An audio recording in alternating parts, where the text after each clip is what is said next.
Hey, what's going on? In this episode of Ask MarkCondon Life Insurance, I wanted to answer a common question we get of where does the cash value inside my whole life policy come into play when I retire? So the cash value can sort of serve like a safety net. So what I mean by that is the money inside the cash value is not correlated to the stock market. So what that means is when the stock market fluctuates up and down throughout any given month or year, the cash value inside your whole life policy continues to grow. So there's some guarantees built into some whole life policies. So where does this come into play in retirement? So what I want to do is paint an image for you. Say you're 65 and you have $2 million of investable assets to live off of in retirement. You want to live off of, say, $150,000 a year to maintain your standard of living.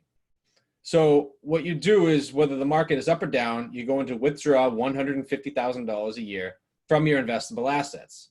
So what I want to do now is share my screen with you to show you what happens, because what sequence of returns are you going to experience when you retire, right? If you retired in '09, you experienced a very good decade of positive returns in the stock market. But what happens if you retired in '07 and you experienced a big loss in 2008 to your retirement portfolio? So I'm going to share my screen with you and walk you through a real life example. So right here, these are the actual returns from the S&P 500 from 1995 to 2009. This is a 15-year period. So what you'll see is in year one, you start with $2 million. You decide to live off of $150,000 per year. That leaves you with 1.85 at the end of year one. S&P 500 had a great year in 1995, positive 37%. At the end of year one, after spending 150, you've still grown your portfolio by $500,000. So you start year two in 1996 with that $500,000, with that $2.5 million, excuse me.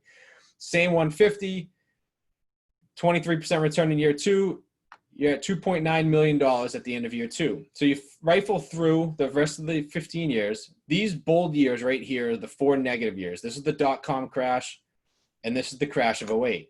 But you started with 2 million. Down here, you've spent a total of 2.2, and you still have $3.3 million left over.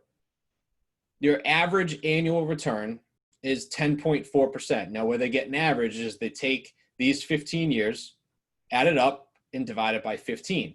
If you want to know the difference between an average return and an actual return, look into my videos for an explanation on that. So now what I'm about to show you in example 2 is, what if we just reversed the sequence of these returns? So say you experienced the exact opposite sequence and you retired in 2009. So when you go down to 2009, when you go down to page 2, in 2009, you start with the same $2 million. You're living off of the same 150,000 every single year. Year one was great, 26.5% return. $2.3 million at the end of year one. You start year two with 2.3 million, same 150, but now the crash of '08 happens. You just lost 37% of your portfolio. Plus the 150 you've withdrawn, your portfolio has almost $1 million less in it at the end of year two than it did at the end of year one. So you continue through the same 150 each year. The other 3 negative years. So you started with 2 million, you spent 2.2 again, but now you have nothing left over at the end of 15 years.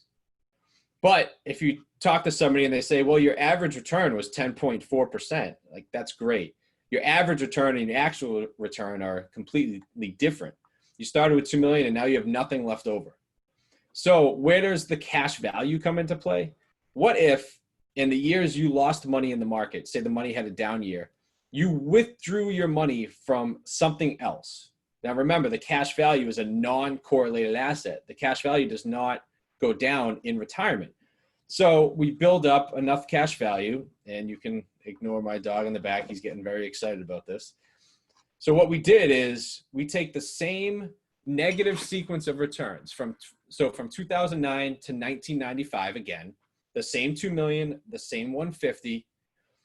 But in year two, after you experience a negative return in the market, we did not pull from your investable assets.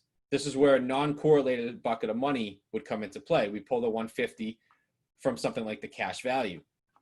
And then again, here in these 3 years, you do not pull from your investable assets. So you started with 2 million, you spent 1.6 out of your investable assets, you spent the 600,000 out of a non-correlated asset like the cash value. So you still spent a total of 2.2. But in this sequence, you still have $2 million left over versus zero from the previous example. Again, the same average return of 10.4%, but we all understand the difference between average and return at this point. So I like to highlight this because what are you going to experience when you retire? What are your sequence of returns going to be? We don't know. We have zero idea. All of our money is correlated to the stock market and taxes, and we have zero control over the stock market and taxes. So by having a well-rounded plan allows you to pull from different levers regardless of what happens in retirement. If you have any more questions about this or you want to learn more about it, don't hesitate to reach out and shoot me an email. I'll talk to you soon.